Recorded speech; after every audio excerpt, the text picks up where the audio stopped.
15 मार्च 2013 शाम के 7 बजे पुलिस स्टेशन में एक फोन आता है जिसमें एक व्यक्ति बोलता है कि दयाल बाग के खेल गांव के पास एक लाल रंग की ऑल्टो कार काफी देर से खड़ी हुई है। पुलिस द्वारा सर्विलांस पर खबर पहुंचाई जाती है। तभी नजदीकी पुलिस वाले वहां पर पहुंचते हैं। गाड़ी को खोलने की कोशिश की जाती है पर गाड़ी में लॉक लगा हुआ होता है। तो तभी वहां पुलिस वाले चाबी खोलने वाले को बुलाते हैं। लगभग 1.5 घंटे के बाद में गाड़ी को खोला जाता है।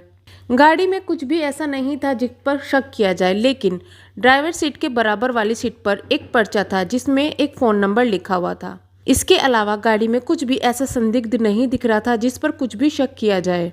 उस फ़ोन नंबर पर फ़ोन मिलाया जाता है जो कि कार के मालिक ऋषिपाल शर्मा का था। उनको खबर दी जाती है कि आपकी ऑल्टो गाड़ी यहाँ पर खड़ी हुई है। यह सुनकर वो हक्के बक्के रह जाते हैं। अपने कुछ रिश्तेदारों को लेकर उस स्थान पर पहुंचते हैं। वह देखते हैं आसपास कुछ भी नहीं था। वह पुलिस को बताते हैं कि इस गाड़ी को मेरी 23 साल की बेटी नेहा चलाती है। वह सुबह ही इसे लेकर अपने कॉलेज दयाबाग इंस्टीट्यूट के लिए निकली थी, लेकिन वह अब तक घर नहीं पहुंची। वह पीएचडी की स्कॉलर थी। शाम 5 बजे तक वह घर पहुंच जाती है, लेकिन आज वह इस टाइम तक भी घर नहीं पहुंची क्योंकि कुछ समय पहले ही निर्भया कांड काफ़ी ज़्यादा तूल पकड़ चुका था। इस वजह से इस मैटर को काफ़ी ज़्यादा सीरियस लिया गया। मामले की गंभीरता को देखते हुए आगरा के सारे बड़े पुलिस ऑफिसर उस स्थान पर पहुंच गए। एक जवान लड़की के इस तरीके से गायब हो जाने पर पूरे पुलिस महकमे में हड़कंप मच गया था। वालों ने बताया कि नेहा दयालबाग इंस्टीट्यूट से बायोटेक से पीएचडी कर रही है। पुलिस ने इंस्टीट्यूट के रास्ते में पड़ने वाली जगहों पर पूछताछ की। तभी बायोटेक के एक स्टूडेंट ने बताया कि नेहा को last time nano biotechnology lab में जाते हुए देखा गया था। पुलिस माता पिता को लेकर रात को ही लैब पहुंची। लैब बंद करके सारा स्टाफ जा चुका था, लेकिन पुलिस द्वारा लैब को खुलवाया जाता है। जब लैब खुलती है, जो मंजर सबके सामने आता है वह काफ़ी खौफनाक था। चारों तरफ खून बिखरा हुआ था। पुलिस और माता पिता जब लैब के अंदर जाते हैं तो वह देखते हैं कि एक लाश पड़ी हुई है जहां पर नेहा बेसुध पड़ी हुई थी। सलवार घुटनों से नीचे उतरी हुई, मुंह में कपड़ा घुसा हुआ, हाथ पीछे बंधे हुए, शरीर पर 20 से ज़्यादा निशान, पूरा खून से लथपथ। ऐसा लग रहा था कि किसी धारदार चीज़ से उनको काटा गया है। लैब में यूज़ होने वाला औजार पैपेट कुछ टुकड़ा फर्श पर पड़ा हुआ था और बाकी हिस्सा नेहा के पेट में था।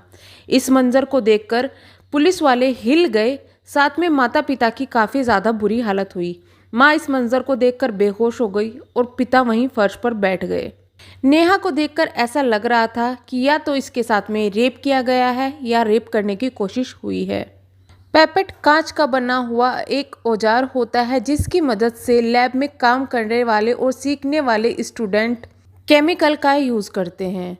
लैब में इस तरीके से लड़की की लाश मिलने की खबर पूरे शहर में आग की तरह फैल गई। पुलिस ने सारे सबूत इकट्ठा किए और लैब को सील कर दिया।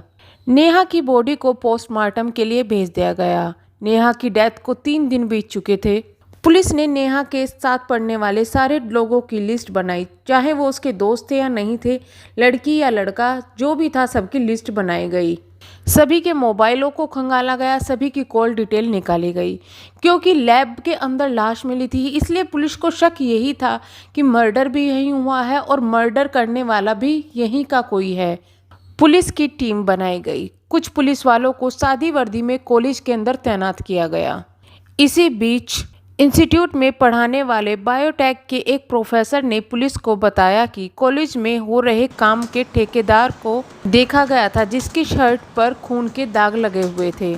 उसका नाम विशाल शर्मा है। प्रोफेसर को ये जानकारी विशाल शर्मा के घर के पास में रहने वाले स्टूडेंट्स ने दी थी, क्योंकि स्टूडेंट्स को डर था कि कहीं वो पुलिस को ये जानकारी दे और उनके साथ कुछ हो ना जाए। तो उन्होंने अपने प्रोफेसर से ये बात शेयर की और प्रोफेसर ने पुलिस तक ये बात पहुंचाई। इतना ही नहीं, विशाल की साइकिल पर भी खून के निशान देखे गए थे। पुलिस को लगा कि हमारा काम हो गया और अब हमें सबूत मिल गया उस आदमी को पकड़ने के लिए। विशाल को उठाया गया और पुलिस स्टेशन में लाया गया। वाकई में उसकी शर्ट, जूते और साइकिल पर लाल रंग के निशान पड़े हुए थे। विशाल से पूछताछ की गई। पूछताछ के अंदर विशाल ने बताया कि साहब हम ठेकेदार हैं, ये हमारा काम है, हम जो ठेकेदारी करते हैं उसके अंदर हम पेंटिंग का भी काम करते हैं और ये पेंट के निशान थे। लेकिन पुलिस कुछ भी सुनने के लिए तैयार नहीं थी क्योंकि मामला काफ़ी गंभीर था। तो बड़े पुलिस ऑफिसर द्वारा हस्तक्षेप किया गया और फाइनली उसकी शर्ट और कपड़े और जूतों को लैब में टेस्टिंग के लिए भेज दिया गया। 3 दिन बाद रिपोर्ट आई जिसमें ये पता चला कि जो धब्बे विशाल की शर्ट पर और जूते और साइकिल पर थे वो किसी खून के नहीं, वाकई में पेंट के थे। पूछताछ के बाद विशाल को छोड़ दिया गया। पुलिस काफ़ी ज़्यादा परेशान हो चुकी थी क्योंकि कॉलेज का कोई भी स्टाफ या कॉलेज का कोई भी मेंबर इस पूछताछ में पुलिस वालों का साथ नहीं दे रहा था। 15 दिन निकल चुके थे लेकिन कोई भी कोऑपरेट पुलिस के साथ में नहीं किया जा रहा था। इतना ही नहीं, कॉलेज के स्टाफ ने पुलिस पर जबरन पूछताछ और परेशान करने की कोर्ट में रिट दायर कर दी। उसमें बताया गया कि पुलिस पैसे मांग रही है और पैसे ना देने पर प्रोफेसर को और अदर स्टाफ को उठाकर परेशान किया जा रहा है। पुलिस पर यह इल्ज़ाम काफ़ी ज़्यादा बड़ा था। कोर्ट के अंदर याचिका डाली गई थी, सो पुलिस को भी बार बार कोर्ट के चक्कर लगाने पड़ रहे थे। पुलिस की पूछताछ धीमी पड़ गई, काम भी धीमा पड़ गया क्योंकि जब भी पुलिस वाले किसी को भी पूछताछ के लिए बुलाते थे तो एक याचिका कोर्ट में डाली जाती थी और कोर्ट द्वारा पुलिस वालों को बुला लिया जाता था। नेहा के माता पिता द्वारा आईएएस को फ़ोन किया जाता है। उनको बताया जाता है कि हमें कुछ स्टूडेंट्स ने ये बताया है जो कि नेहा के साथ पढ़ने वाले हैं कि जो वहाँ कॉलेज का जो चेयरमैन है उसका भांजा लैब में अक्सर आया करता था, बैठता था और बातें करने के बाद में, पानी पीने के बाद में वहाँ से चला जाता था। वो काफ़ी ज़्यादा दबंग था और हमेशा सबको रोक दिया करता था कि ये हमारा कॉलेज है, हमारा कैंपस है, इस कैंपस के अंदर हम कुछ भी करें हमारा कोई भी कुछ भी नहीं बिगाड़ सकता, क्योंकि उसका ओहदा काफ़ी ज़्यादा माना जा रहा था। तो इस वजह से बच्चे वहाँ पर या फिर पुलिस को कुछ भी बताने से डर रहे थे और माता पिता के पास में ये खबर फैलाई गई। उसका नाम है उदय स्वरूप। पुलिस को ये खबर मिली तो उदय स्वरूप को उठाया गया। जैसे ही उदय स्वरूप को उठाया गया, पुलिस के पास में बड़े बड़े ऑफिसर्स के फ़ोन आने शुरू हो गए। इसी बीच नेहा की पोस्टमार्टम रिपोर्ट भी आ गई। पोस्टमार्टम रिपोर्ट में 2 काफ़ी चौंकाने वाली चीज़ नज़र आई। पहले तो कि नेहा के मर्डर से पहले उसको क्लोरोफॉर्म सुंघाया गया था। दूसरी, रेप की कोई भी बात वहाँ पर पुष्टि नहीं की थी। रेप की जो बात थी उसको गोलमोल घुमाया गया था, जिससे पुलिस का जो शक था वो गहरा गया। पुलिस ने दोबारा से लैब पहुंचकर वहां पर लैब खुलवाई और साथ में सारी जांच पड़ताल शुरू कर दी। दोबारा से सब एविडेंस इकट्ठा किए गए, सब कुछ देखा गया और वहां से सभी के फिंगरप्रिंट्स लिए गए। लैब के अंदर फिंगरप्रिंट्स के साथ साथ कुछ बाल भी मिले। बालों को भी इकट्ठा किया गया। कुछ बाल पुरुष के थे और कुछ महिलाओं के थे। इन चीज़ों को भी काफ़ी ज़्यादा सीरियस लिया जा रहा था। लैब में जाकर इनको टेस्ट कराया गया। पुलिस उदय के घर पहुंचती है और वहां से घर वालों से उदय के कपड़े मांगे जाते हैं। घर वाले कपड़े देने से साफ इनकार कर देते हैं। थोड़ी बहस के बाद में घर वालों द्वारा उदय के कपड़े दे दिए जाते हैं।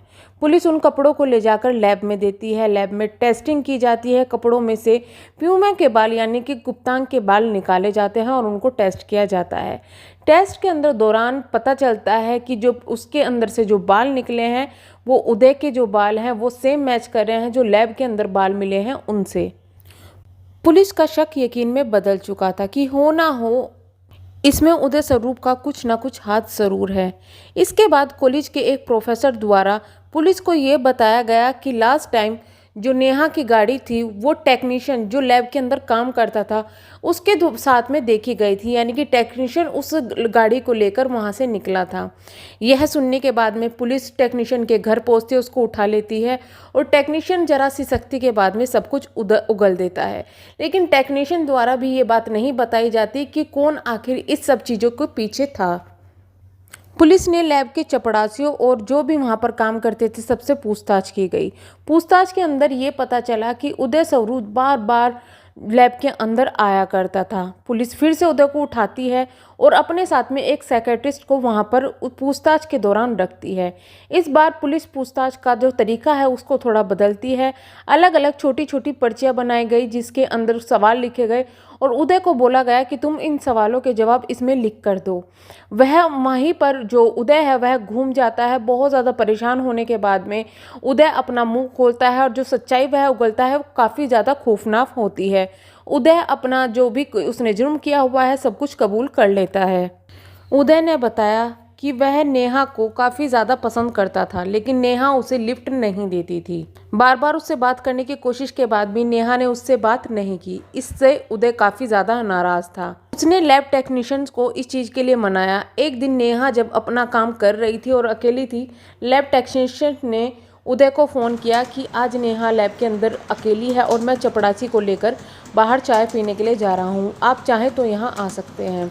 ये बात सुन के उदय लैब में पहुँचता है। नेहा फिर उसे इग्नोर कर देती है, लेकिन इस बार उदय के जो मंसूबे थे वो बिल्कुल भी नेक नहीं थे। वो अपने साथ एक क्लोरोफॉर्म की शीशी लाता है, उसको रुमाल पर छिड़कता है और नेहा के मुंह पर रख देता है। नेहा बेहोश हो जाती है, उसके मुंह में रुमाल ठूंसता है और उसके हाथों को पीछे से बांध देता है। उसका रेप करने की कोशिश करता है, लेकिन जो क्लोरोफॉर्म थी वो काफ़ी ज़्यादा मात्रा में नहीं दी गई थी, जिस वजह से नेहा को होश आने लगता है। नेहा के हाथ बंधे हुए थे, मुंह में अंदर रुमाल ठुसा हुआ था। सो नेहा अपने पैर से मारकर और मुंह को हाथ पैर को हिलाकर उसका विरोध करती है। बहुत ज़्यादा विरोध करने के बाद में उदय को बहुत ज़्यादा गुस्सा आता है। वो पास में पड़े हुए पेपर को उठाता है और नेहा पर वार करना शुरू करता है। एक के बाद एक के बाद एक के बाद एक वार किए जाते हैं।